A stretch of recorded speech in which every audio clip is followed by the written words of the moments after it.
पहलगामवरून आता राजकारण सुद्धा तापलंय। सत्ताधारी आणि विरोधकांमध्ये आरोप प्रत्यारोप आपल्याला पाहायला मिळतात। मोदी पाकिस्तानला धडा शिकवतील असं एकनाथ शिंदेंनी म्हटलंय। धडा शिकवणार म्हणजे नेमकं काय करणार असा टोला एकनाथ शिंदे यांना संजय राऊतांनी लगावलाय। शिंदे बंदुका घेऊन सीमेवर जाणार आहेत का असा सवालही त्यांनी विचारलेला आहे।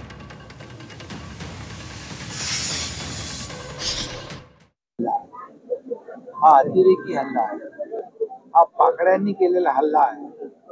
अशा वेळेस सर्व देशवासियांनी आपल्या सरहद्दीवर सेनेचे जे जवान खडा पहारा देत आहेत त्यांच्या पाठीशी उभं राहिलं पाहिजे। राजकारण करायला तर खूप जागा आहे, खूप वाव आहे, परंतु ज्यांना सकाळ संध्याकाळ राजकारणाशिवाय दुसरं काही सुचत नाही त्यांच्याकडून काय अपेक्षा करतात। आणि म्हणून या देशाचे प्रधानमंत्री आणि गृहमंत्री या पाकिस्तानला धडा शिकवल्याशिवाय राहणार नाहीत हा विश्वास या देशातल्या जनतेला आहे। जसाच तसे उत्तर देणार असं जर एकनाथ शिंदे म्हणतात म्हणजे ते काय करणार?